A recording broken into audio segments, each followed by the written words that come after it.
Did you check if the autumn olives did okay on the swell? No, not yet. These are the other ones. I forgot their name. Those sea buckthorn. Sea buckthorn. I didn't see them have any fruit, but that could be also the first year.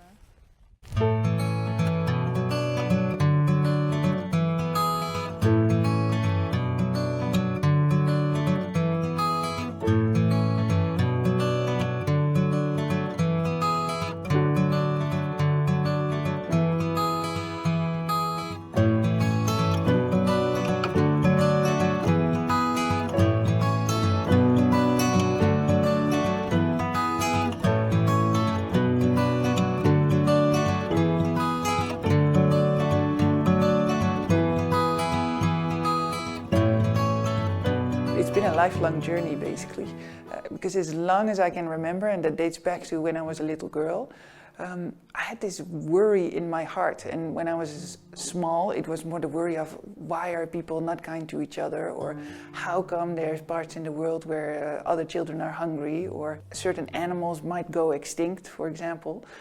And during my life, it started to change a little bit, and it became much more in the sense of the way that we grow our food. When I started to study more and look into what was happening in the world, how our food is being produced, which is something that we use every day we're in need of food.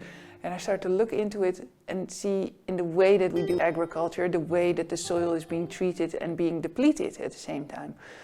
In the way that oceans are being fished empty, and certain fish are only very small now because they just don't get the chance to grow bigger.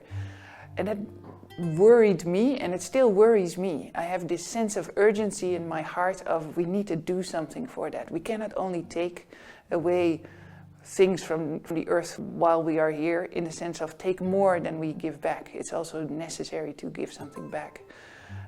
And I think that slowly has brought me and Santi to come to a place where we said, okay, we need to find a way in which it becomes an exchange, and in which it becomes an honest exchange, the way that we live here on earth, that we take things because we eat and we have clothes and we have a house, but that we also manage to give something back, or at the very least that we manage to do it in a way which is an equal exchange. When we came across permaculture, that made sense to us, because permaculture gave us tools, and they are not sort of invented by permaculture. Some of these tools are really old, the old things that the way our grandparents did them, for example, and other ones are very new, are very high-tech, through the fields, for example, so that the plants have water and we don't have to do that with all kinds of pumps and all these kinds of things. But it gave us tools to look much deeper, not only to just stick with the whole worry of, oh God, it's something is going wrong, but also to starting to try out in how can we produce our food, for example, in a way that it gives back, that we don't only take. The meaning has changed over the years, but it means permanent agriculture. When you look at agriculture nowadays, what farmers are doing is most of the time to produce something they have to fight with nature. They have to fight with the weeds, they have to fight with the insects, they have to fight with the animals, and it's one way of trying to produce as much as possible, as quickly as possible, but it's not in harmony. And so the idea of permaculture is that you mimic nature, you establish a system that will take care of itself, basically. When you have traditional agriculture or even organic gardening, you use techniques, materials that are not chemical, that are not toxic, but you don't make your garden richer every year. That's why you have to add again and again every year. But the difference with permaculture is that from the very beginning you design it in such a way that the plants will grow, find their balance, like in a forest. That's the example of a forest. The forest, once it is established, it takes care of itself. Yeah. You don't need to intervene, maybe cut some dead trees here and there, but that's it.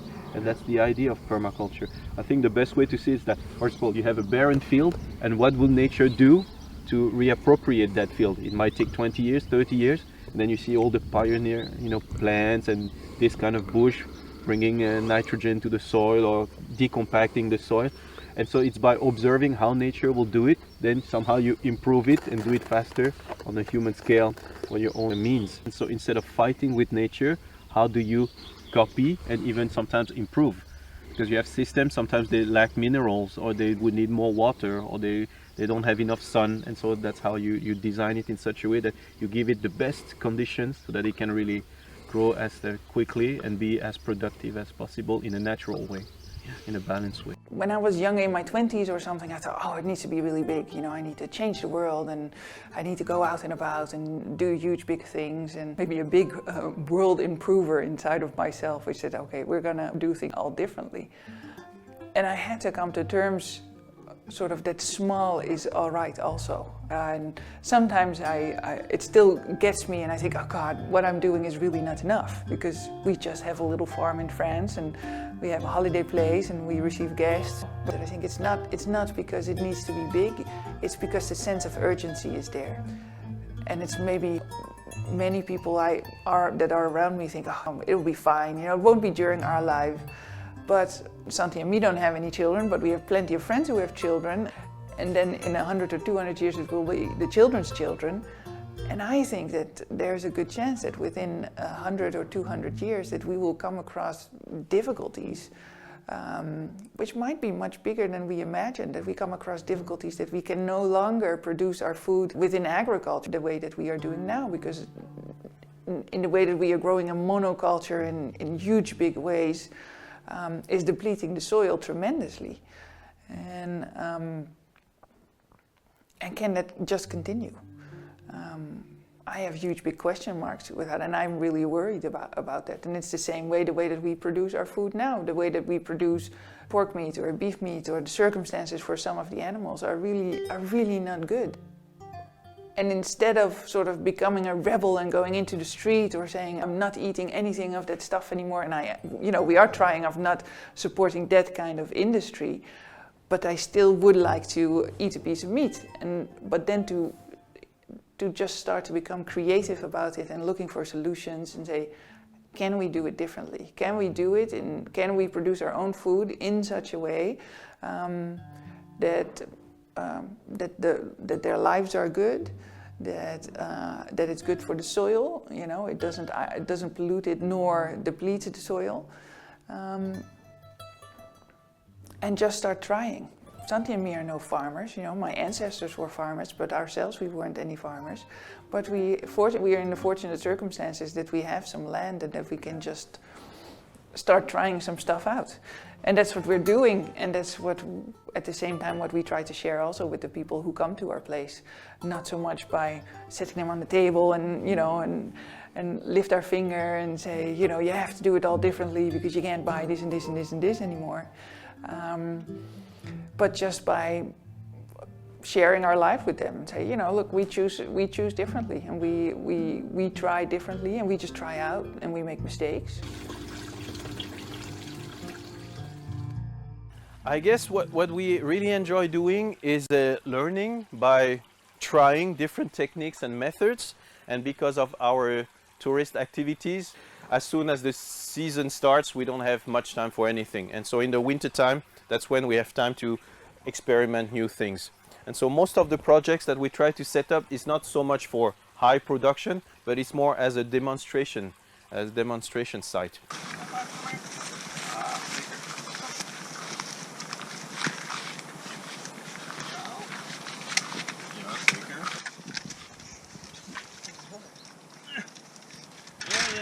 Here. Oh, sorry. Oh, she'll clean up, hopefully. Okay. We just go for it. We learn by doing.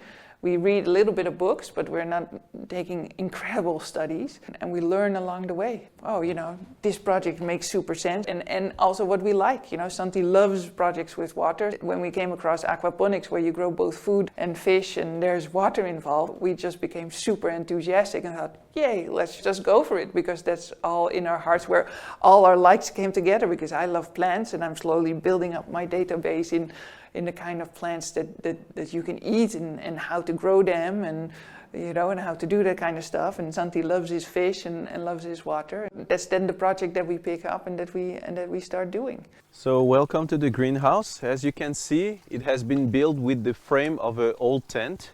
So 4 years ago we changed the tents, and so we kept one for spare parts, and with the extra bits and pieces we have simply built this very handy greenhouse. This is where we sow our first seeds to have the little sprouts that we'll then transplant into the garden. And so Sandra likes to experiment. So a lot of perennial plants and other vegetables. And so every year she experiments by adding few more seeds to her collection. But the main attraction here is this system. It's called an aquaponics system. And here I'm just experimenting with very small volumes, but I keep on saying that my dream will be one day to turn the swimming pool into an aquaponics system. One day, we will see. But as you can see, it works really well. The water stays really clear. And the fish are happy. So far, so good. So I was born in Laos, but my family left when I was really small. I was really young. After we left the country, we went to Thailand, where we stayed for a year in a refugee camp. And then after that year, there was the possibility to come here to France, and that's what we did. And so it was also very difficult and challenging for the whole family, for my parents, to be uprooted, to arrive here in the country where they could speak the language, but everything was different, everything was new. And also back in Laos, they had quite a situation. My father was a dentist, my mom was working in a bank, so they earned a good living, and then suddenly they ended up here with difficulties to find a job. And so my dad kept on, losing his jobs and going from little jobs here and there, spending many years also unemployed. So we were always moving around, living in poor neighborhoods, and that was a very difficult time for them and for the family.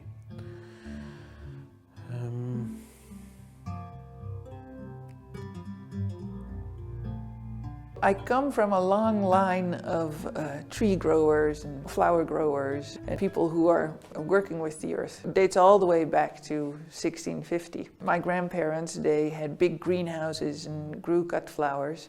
My father went ahead and started his own export business in cut flowers. So I come from this small village in the Netherlands, which is called Aalsmeer, which is very well known also for this whole flower business. All this working with the earth and being in the earth sort of flows through my veins also. So I went ahead and studied economics and languages and marketing, and around the age of 28, 29 I was working for a big company in a management team. Still young, of course, but I had this sort of innocent look that I thought, so now we're all working as a group for this business and we want to make it into a success and we're looking into a certain direction, and there is where I quickly learned a lesson that not everybody has the same view. So, many people are working there for themselves and for the big bucks and for the big career. So as soon as you either turn your back towards them or you make a little mistake, they make sure to just stab a knife in your back. And I just came to the conclusion that I could do it, intellectually I can do it, but as a person, I can't do it. People would say, don't take it personally because it's business, and I would take it personally. And I was too soft-hearted, if you want, for these kinds of work. So I decided to stop the whole career thing and let everything go. And not just take a sabbatical, just what many of my friends did. They would just take half year off or a year off, went to travel, came back, and then, then again you have your, you need to pay for your house, and again you need to pay for everything, and so whoop, they just entered back into the same old job, and within a few days it was, it was same old. But I gave up my house, I quit my job.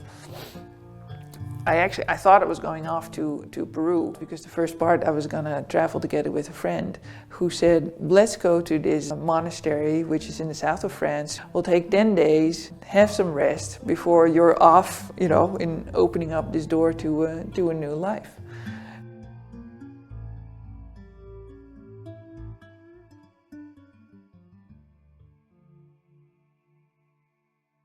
A swale is simply a method of passively harvesting and distributing rainwater.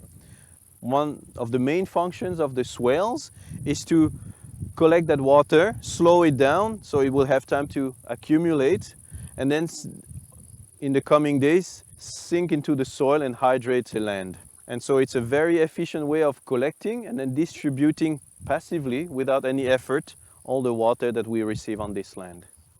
And another function of the swales is to also prevent soil erosion. Imagine that this field would have been plowed and will be barren. If in the coming days there will be a heavy rain, the rain will then carry away all the very important, crucial top layer of soil, and it will just be gone in a few days. But here, whatever is brought down by the rain, by the elements down the hill, will simply accumulate here and then be integrated into the system. And so very passively, you just design something that nature will use, and then things will start growing and returning. And it's really amazing without any further efforts or work. It just works. It's building soil. Yeah. When I was 11 years old, as it is the custom in many countries in Southeast Asia, my parents asked me if I wanted to go to the temple to become a baby monk. And so this is something that you can see throughout Southeast Asia, Laos, Thailand, Cambodia. Most of the boys will go to the temple, just spend a few days or few weeks to ordain and maybe learn a little bit about meditation and so on. And so my parents asked me if I wanted to follow that tradition, and I said, yeah, sure, I will be really interested to. And so they brought me to a Buddhist temple around Paris, close to Paris, led by Buddhist monks from Sri Lanka. And that was really, really interesting, because the Buddhism I come from is very ceremonial. So, whenever someone will be born or someone will die, the families will invite monks to come and pray and bless everyone when you buy a new house, when you buy a new car, or when someone is sick. So it was the form of Buddhism where you don't learn much about anything, but it's just ceremonies, blessings, and so on. You will spend hours sitting there listening to the monks chant in Pali, the old language of the text. And of course, not many people would know what it would mean, and you just sit there. So it's just that whole blessing, a lot of superstition and so on. And so, on the contrary, monks in Sri Lanka, they study a lot. They really enjoy studying. So when I went there for the summer, for 2 months, instead of staying at home doing nothing, and that's also how I met my first teacher, a Sri Lankan monk, who really saw that I was really interested in all that. And so we kept in touch, and so what would happen is that every year in the summertime I would go back to the monastery or go see him wherever he was to continue to practice and study. And so in a way I had these two parallel lives where I would go to school, grow up like any kids, and on the other hand continue to study and practice meditation and learn more about Buddhism. You need a good shower. Come on, there. Behind you. Carrie, behind you. Go there. So these are our pigs. So it's a very old breed. It's called Mangalitsa pigs. They originally come from Hungary, and so in the previous century it was the main pig all across Europe, because it was a really nice hardy and pig with excellent meat. But then after the big wars, of course, there was the need to feed the population, and they switched to those big pink pigs that we all know now. But it's a very hardy type, and they grow very slowly. It takes them 1.5 to 2 years to reach maturity, compared to the normal pig that we have now, which grows super fast in just a matter of a year. And they are also extremely sociable, very nice. And we were lucky enough to buy them from a man who really loves his animals. He has a little farm like us, and there are pigs and turkeys and chickens all over the place, and you can feel that he really loves them. So from the day we had them, we could pretty much, pat them. They were not traumatized at all by the journey. And until now, we were able to, let them roam around. That's what we do. We like to give them a good life. So every afternoon, they will go for a walk with us outside and enjoy the field. But then in the last weeks, they discovered the vegetable garden. So whenever they're out, they know like, oh, salads, and poof, they disappear. And by the time we catch them, they have eaten already 5 or 6 salads. And so now, unfortunately, we have to keep them here until the salad season is over, and then they can come out again. Yeah, they go all over the place. And they have a very good memory for food. So they go salads, and then, oh, cherries. And in the autumn, you will see it will be the hazelnuts and the walnuts, and they just go, oh, and then they just buy food. They'll follow their nose, yeah. But they are very nice animals.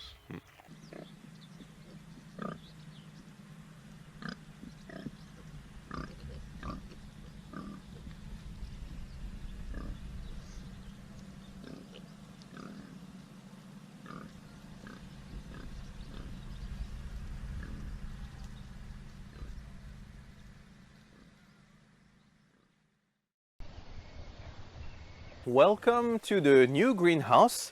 As you might remember, when you came last time, we had another greenhouse that we had built with the frame of an old safari tent. And so this winter, we wanted to do something else. We found this frame on sale on the local newspaper. And so we just bought it, and it was a good opportunity to try something new. So now we have double the volume. It's 6 meters by 12.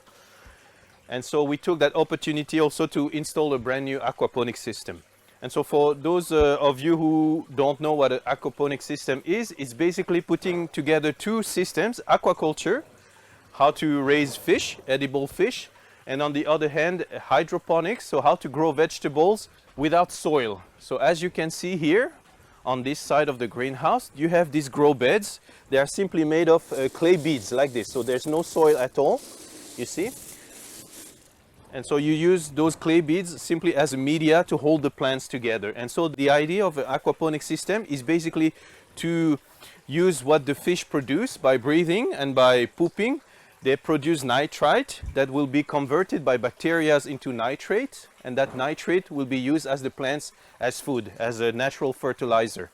And then on the other hand, the plants, by taking everything they need from the water, will just grow, filter that water, and that water will simply be sent back to the fish. So you have a closed system allowing you to have fish on one side and vegetables on the other side. There are many advantages to this system. Usually they grow 2 or 3 times faster than plants planted in soil, and because there is so much food and water coming at once, you can really stack them together.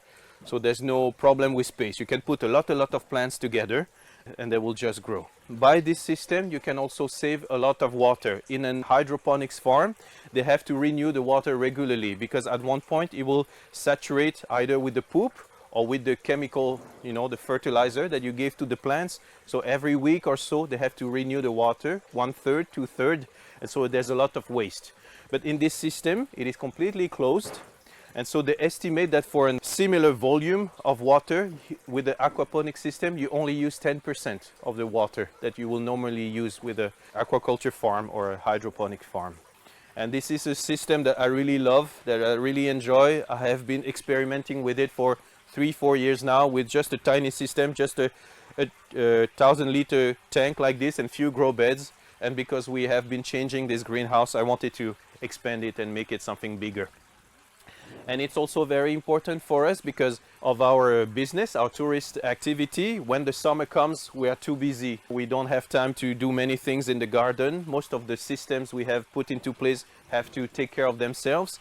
And so until now, we had a traditional vegetable garden with an annual production. And so we had to find the time also to water those vegetables every day in the summertime. And so we have decided with this aquaponic system to move all the annual production here. So all the watering is taken care of, and then the old vegetable garden will be turned into a perennial production site.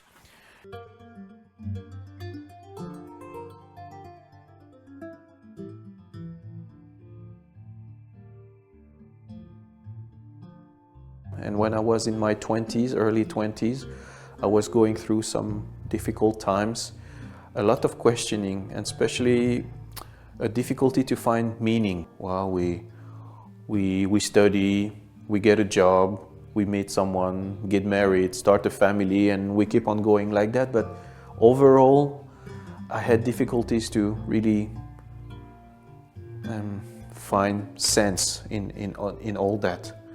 And so I had a lot of discussions about that with my teacher, and he simply said to me, you know, you've been practicing and studying for a while now, but just for a short period of time, have you ever considered ordaining, becoming a monk for much longer, few years, to really get into the practice, meditate a lot, get to know yourself, really get to understand who you are, and maybe find some more meaning to life?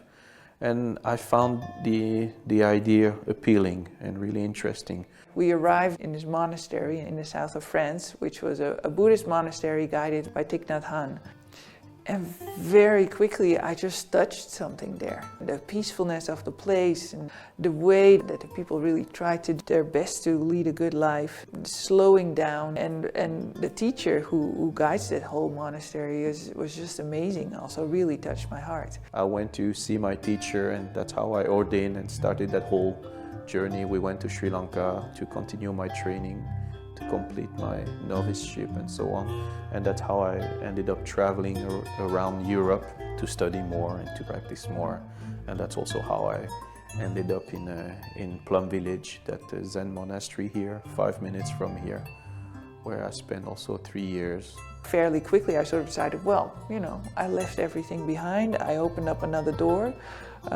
And you know, it started nearly on day one already that my plans became, you know, that it became different than what I had in my mind, and I decided to just follow it. So after 10 days I decided to stay longer. That's also where I met Sandra, who came for a retreat. That's how we became friends. That's how we connected. And stayed on and ended up staying for 4.5 years in the monastery. The first 2.5 years as a lay person, which means that you're not a monk or a nun, but you just live there in the community. And I thought, if I truly want to touch it, I need to become a monk or a nun. You know, I need to dedicate my life to this. So that's what I did. You know, after I decided that, and actually sort of swept away all the obstacles within inside of me, which said, you know, that becoming a nun is no longer a part of life and nobody does it anymore. I decided to become a nun. Every year for 2 weeks we have a volunteering weeks where we receive a lot of friends or friends of friends who are happy to come and give us a hand in the garden. And so we try to give them also interesting projects, nice things to do. So we thought, okay, we saw a lot of videos and pictures of insect hotels on the web, and we thought it would be really nice to build one ourselves using whatever we have here on the land. And as you can see here, we have used a lot of pallets. And so the idea here is basically to use whatever you can find. It can be wooden blocks, tiles, stones, cut pieces of bamboo. You drill a lot of holes, you create a lot of space so that insects will find it inviting enough to come and settle here. When we talk about bees, people think about the honeybee, you know, living in a big colony and where we get our honey from. But actually in nature, you have a lot, thousands and thousands different types of solitary bees.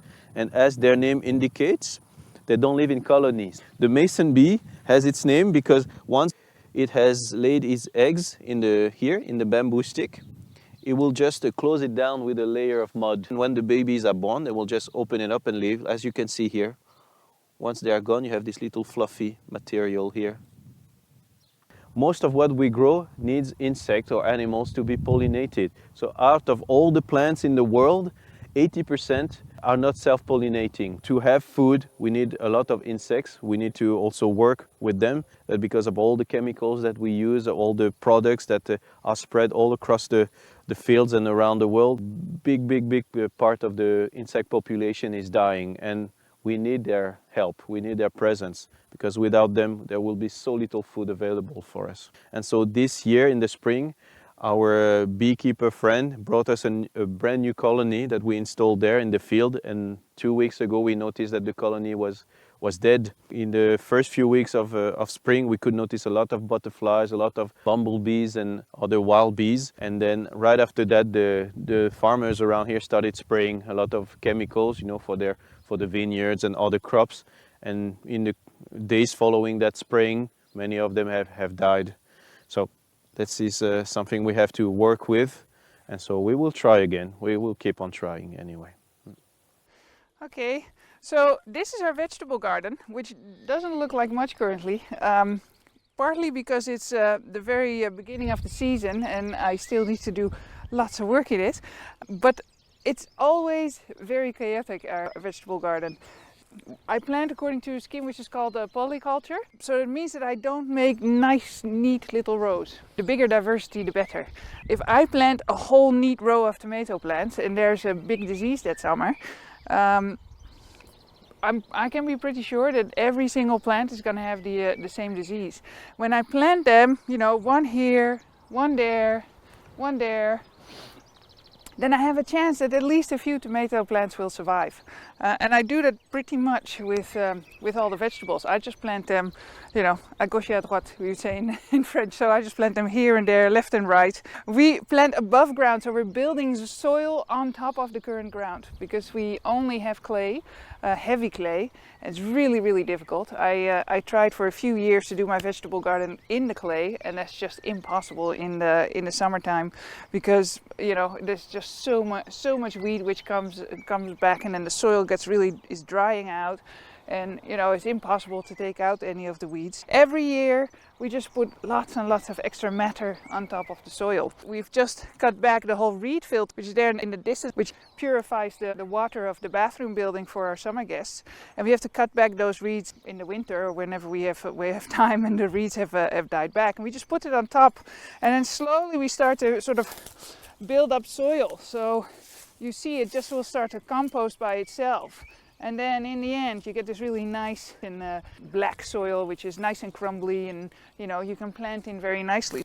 So since the soil is so nice now, I will start planting a bunch of trees here and there and start to plant slowly some bush between it. And maybe I will plant the Three Sisters all around it, and then slowly start to phase out that this is just one big annual plot.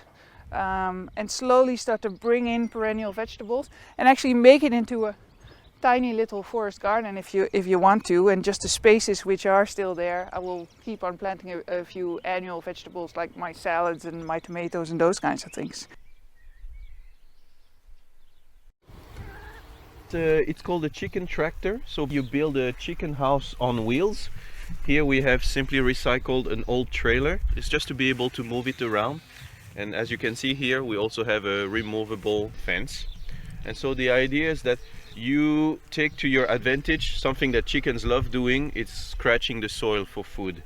And so when you place them in a small area, they will start scratching around. They will clean the area for you. That's how you use them to clean the land for you. And at the same time, because they poop, they walk around, so they will fertilize it for you. And once the area is clean, you could start planting a new orchard or a new vegetable garden. So it's another example of using animals or plants for different functions. So here you would have a egg production, meat production. They will do some cleaning for you. So it's another way of asking the chickens to help you. And so we are experimenting for the chicken composter and see how it does.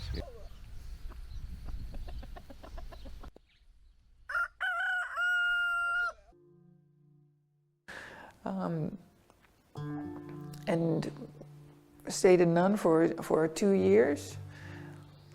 And after 2 years, so it's a very short time, because in this monastery you would still take the step to do that for the rest of your life. And I truly hoped, there was something inside. I had hoped that I had find something for my entire life. Like, okay, here is where I could rest.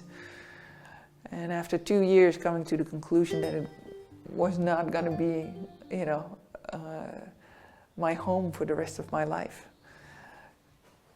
And it was nearly for the same reasons that I thought. I went for all the good reasons. I went into the monastery, But I also went for a few bad reasons into the monastery. It was also to close my eyes for some things in society. It was to close my eyes for some of the sufferings I'd gone through in my life, and I could close my eyes for it because the monastery is also a safe haven. You know, the life is very busy. Everybody thinks that the life is very calm and quiet, and everybody says, "Oh, that must have been so nice, you know, away from everything." But I've never worked as hard in my life as when we were in the monastery, because it's also, there's thousands and thousands of visitors who are coming to this place. There's lots and lots of traveling and sharing this practice of mindfulness with people all over the world. So it's been an incredible busy life. And after about 2 years, I thought, in order to truly understand this practice and in order to truly find my place on earth, if you want to, I need to go, and I need to start, face the things basically, and face the sufferings which are still there that I ran away from. And so that's where I made the decision to go away. Santi, and I met Santi, of course, in the monastery. And Santi had left a year before me. The difficulty when you leave the monastery is that you really have nothing with you. You basically have the clothes that you wear, and that's it. And so there was this necessity to start all over again. And so getting a job, earning a living, finding a new direction in life, and it was quite challenging. So of course the first thing I did was to return to my family, to my sister who was living in Paris, and trying to work out all the paperwork also, because I was not very thorough with all that. And so going to job interviews and so on, but it's always very challenging, because even though you've had a very rich life and a lot of experiences and meeting a lot of nice people, you always have this kind of two extremes when you have job interviews. On one hand, people will say, "Wow, 7 years as a monk, that's really interesting, that's really nice, it must be really rich." And then on the other side, you have people looking at you and say, "Oh, so for 7 years you did not do anything, you did not work, you did not contribute in any ways." And so you always had these two reactions, so to speak. And another challenge is that even though throughout all those years I have acquired a lot of skills and a lot of experience, unfortunately, if you don't have any diplomas or any certificates, it's as good as nothing. And so I was really struggling to find a job here in France. And one day I was on the phone with a very good friend of mine who I hadn't talked to for years. And so he said, "I was just wondering about you, and what are you up to these days?" And I said, "Well, I left the monastery now and I'm in Paris and I'm trying to find a job, and it's not easy at all." He said, "Oh, I've been living for 3-4 years now in Ireland. I work in a big company, and one of the guys is leaving my team next week. Would you like to come and try?" I say, "Oh, what's the job?" I say, "Well, it's in a call center. So if you're not afraid, why not give it a shot?" And I said, "Yeah, sure. What do I have to lose? Let's go." And so I bought my ticket, flew to Dublin, passed all the job interviews, and within 3 days I was sitting behind a desk, 50 hours a week, answering the phone, call center routine. And that was my first working experience after the monastery, which was also a very, very big contrast. It's a whole process of becoming a nun, and then it's a whole process of deciding that you no longer want to be a nun. But about 6 weeks before I left, we heard that Santi was close by. He wasn't in the monastery, but he stayed with friends close by, and we went off to visit him and talk with him, reconnect with him, and I saw him again. And it's at the very beginning of my stay in the monastery, Santi and me had some feelings for each other, and then we sort of stopped talking to each other, because it's not possible if one is monk and and the other isn't, or later the other way around, that both of us are. So we hadn't seen each other for, I think, a year and a half, or nearly 2 years or something. We hadn't seen each other. And we saw each other, and we still had sort of this connection, that we exchanged emails, and he could see that I was going through difficulties in the sense of, do I want to stay or do I want to go? And during those last those last 6 weeks, we maybe had like one email message or a few email messages that we send back and forth with each other, which basically was for me a question. The teacher had said to me in a conversation that we had about me wanting to leave, he says, it's a mistake to leave the community. You stick it out, go through all these feelings, you have to stay. And in me it was so sort of clear, I didn't want to go because I was angry with somebody or had an argument with somebody. There was just sort of this silent plane which says it's time to go. But I do consider him much wiser than I am. So it was something that I did, I took to heart, and I thought, maybe he sees something else than I see. And I was really contemplating on this thing of, is it true? Do I just need to give up all my own ideas and all my own thoughts and my own intuition nearly of that it's time to go and just simply follow a teacher? Or do I need to listen to my own heart? And of course, that's something that you can't really speak about with other people, because within the monastery, people want you to stay. So, they would say, stay. And my family, who wasn't too happy of me being in the monastery, would say, yay, come back home. And so there was an email exchange that I had with him, and he said something in the sense of, follow, listen to your own heart. And I think that's in the end, the last conversation that I had with the teacher was where I sort of, from my own self shared, if it is a mistake, it's a mistake I need to make. And with, nearly with those words, I stepped on the train and went back to the Netherlands. So this is a project that we set up this autumn, actually. So a very good friend of ours, he's a wine farmer, organic and biodynamic. And so we invited him last year to join a day of introduction to permaculture, and he really enjoyed it. It was really interesting to also see how he could integrate more permaculture principles in what he's doing. And so we sat with him, had many discussions on how we could come up with a tryout on vineyards in permaculture. And so what we did is very simple. So this is a frame from old safari tents that we are using as a pergola, basically. So on each side of the pergola, we have planted different types of vines. These ones have been chosen because they are disease resistant. They are hybrids, actually. And so on one side we planted a lot of table grapes, as you can see here. Each one of them is a different kind. And on the other side we planted vines for juices. So we don't drink alcohol. We won't be producing our wine anytime soon, but at least we can do some grape juice. And so basically what we have tried to do here is like you would do in a food forest. So every meter and a half or so we planted a vine. And in between, as you can see here, we planted different types of berries, raspberries, mulberries, and so on. And so the whole idea here is that we will just guide them along this pergola to bring them as high as possible and over the pergola. As some of you might know, if you go to countries like Portugal or Greece, in some areas they really let the vines grow quite high. And so they will just collect them from higher up than what you have here in traditional wine farms, where they keep it quite low and they come with their baskets or with the machine. And so this is what we are trying to do. This is the first year actually, and as you can see, they are coming nicely. And so we will probably have to prune them this autumn, or maybe next year, and then guide them over the pergola. We have mulch heavily here. We put the covers to block the weeds, the grass to come through. And once we have succeeded, we will just take it out and start sowing clovers or alfalfa, other types of nitrogen fixing plants to really bring food to the system. Another nice little touch that we have here, gosh, I forgot the name of that plant. So it's a binding plant. You can basically break a leaf like here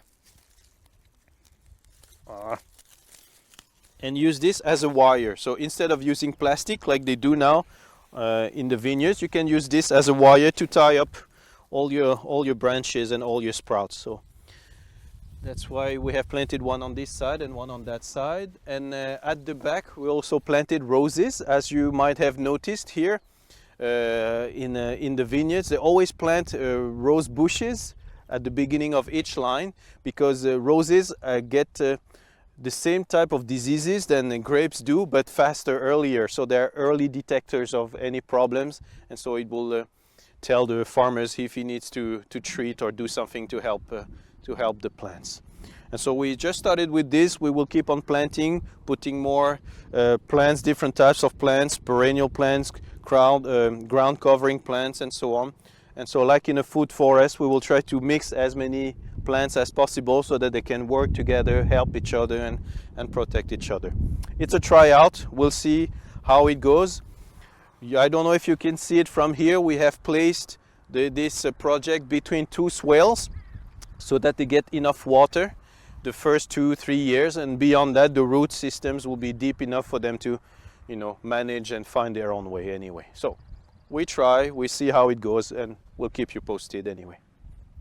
So I was working in a big company, in a call center, spending 50 hours a week behind a screen, answering, you know, the phone, dealing with unhappy customers. So it was not very nourishing. It was really depressing, and also I was surrounded by young people between 20 and 35. For many of them it was their first jobs, and so it was all about earning money, being successful, and then after work going to the pub, get drunk, maybe find someone for the night. So it wasn't really something that was appealing to me.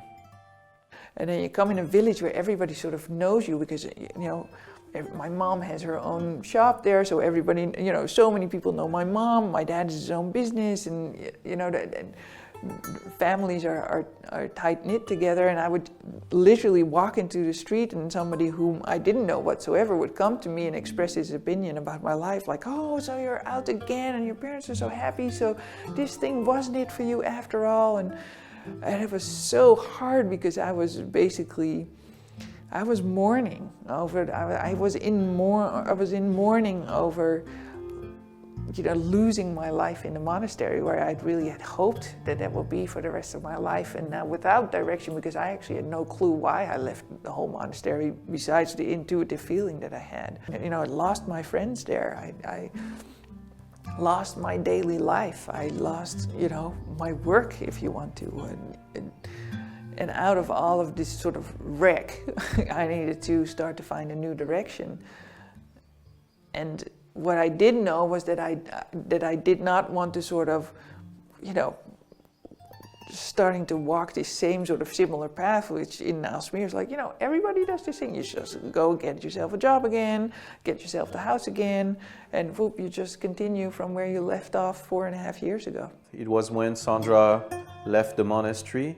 We were in touch, and so it was challenging for her to be back, you know, to where her parents were living, that area. It's like living in a tiny village where everyone knows everyone, and everyone has an opinion on who you are and what you have done with your life or not. And so she was also struggling with that, so I just invited her to come over, spend time with me in the place where she was a stranger, and she could just be herself and rest. So Santi and me got in contact again. We emailed, and, you know, and I said, oh, I left. And he said, oh God, have you left? It must not be easy, because, you know, he went through the whole process. And he says, if you want to come and visit me in Ireland, you know, come. And so I did that, and I think I did that nearly after 10 days, a week or 10 days or something. I booked a flight, and I went to Ireland.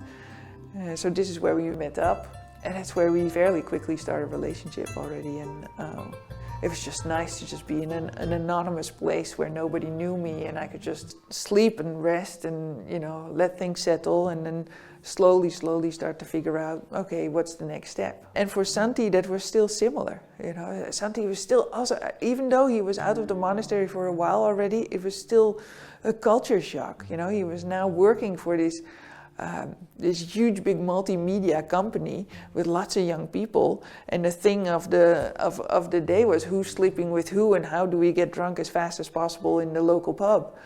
And you know, that's a life which is just, which is so strange for both of us. You know, it's when you've lived your life in such a different way, it's so strange, and you do it. You know, because you do. I guess in a way, you know, he did it.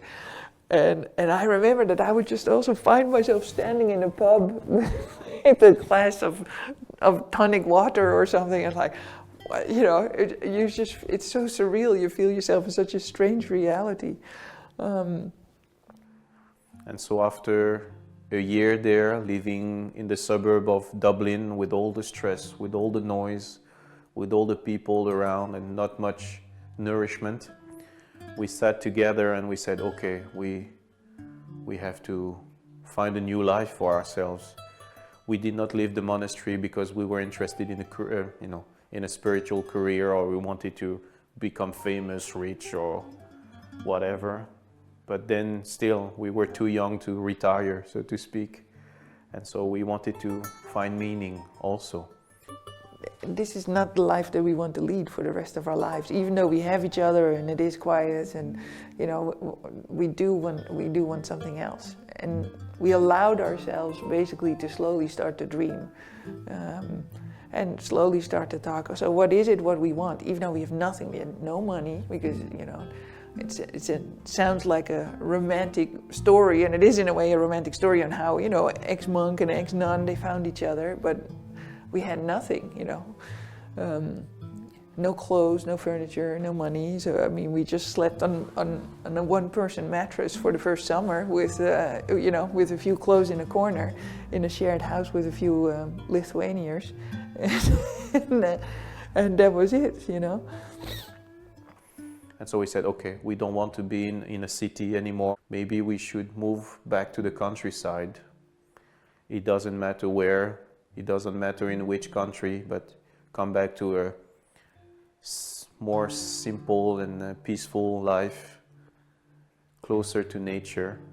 So at a certain moment, after we had earned a little bit of money again, we just took this step, you know, bought a little car, red Ford Fiesta, which we still have actually 10 years later, and moved back to France. And it was more by chance that we came back to France, because we came here in this part because we came to visit friends again. And so again, you know, it took us time to get back on our feet, get a job. Earning a living in the countryside is also not easy. So the first step was there, to just find our roots again within this little piece of countryside. And that's how we went by for maybe 2-3 years, I think.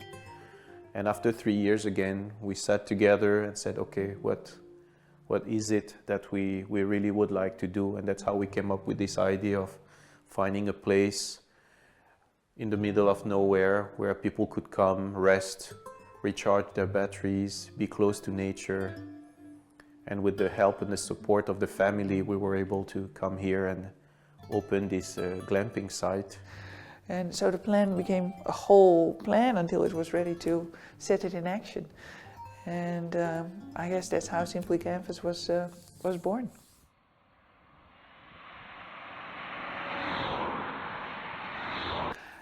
When we started to work here on the farm, we started to really put our feet in the ground, our hand in the mud, and I started to listen better to the earth also. And I feel there's a language that the earth speaks, which is much slower than we are. You know, for me, my lifetime is 80, 90 years, which seems really, really long.